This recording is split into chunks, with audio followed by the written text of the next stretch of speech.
Noah's love for God. Let me tell you, your love for God, is going to save your family. Oh. Amen? Yes. Your love and your dedication to God, making an effort to get to the house of God, making an effort to do what you want to do in the house of God. These efforts are going to save your children. Because Noah, it says that because Noah was a good and upright man, God looked and favored him. And even though he flooded and wiped out everything, mankind, animals, insects, everything, because of that one man, we're here today. Because of his son. His sons were saved. Don't say his sons believed, but they were saved under Noah's love for God. Your love for God is going to save your household.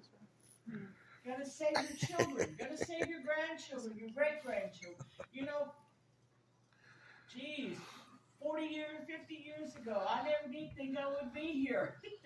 I didn't think I'd have grandchildren sitting here. I didn't think I'd have great-grandchildren here. But it happened. So God see that because of Noah, he saved mankind. He covered the water. He made sure the water would never hurt us again. And that's how our water's covered. We have water today. We're blessed.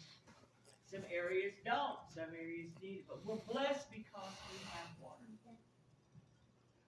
Another thing that we can't live without is land. Reminded me as I began to meditate on that in the Lord. I watch movies with my grandkids. I know more cartoons than anything else. I watch cartoons all the time.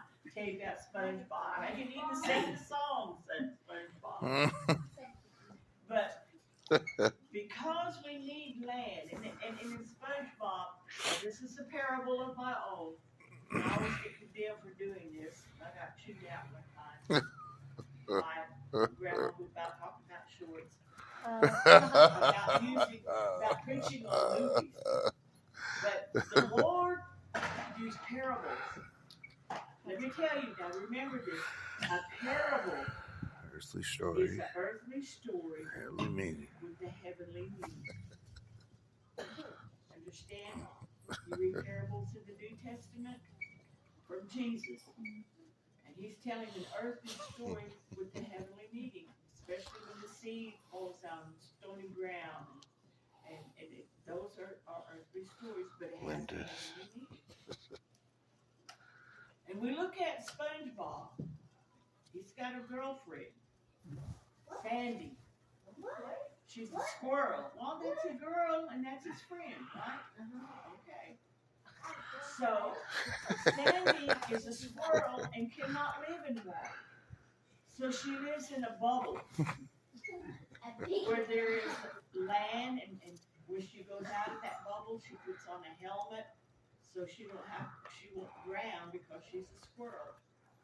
And SpongeBob can take the water, that's what he's going to live by because he's a sponge, right? And so he wants to make sure that the ground is covered, that we're going to have ground to plant, to grow vegetables, trees, for us to enjoy. So when he looked at that, he said, I got to get the ground covered. I got the water covered. I gave Noah a promise I'll never do this again. I need the ground covered. So what does he do? He comes down through time. And there's Moses. And he tells Moses, he said, I got a mission for you. I want you to lead my people out of bondage and take them to the promised land. Now, these tasks that he gave to Noah wasn't easy because Noah had to build an ark, and it never rained. It never rained. There was no rain. But it says that a mist come up out of the ground and watered it. So when it actually began to rain, I imagine a lot of people were in shock and didn't know what it was and what it was going to do toward the end.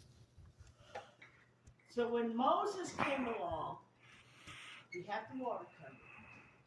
How do I know that? Because when Moses began to lead the people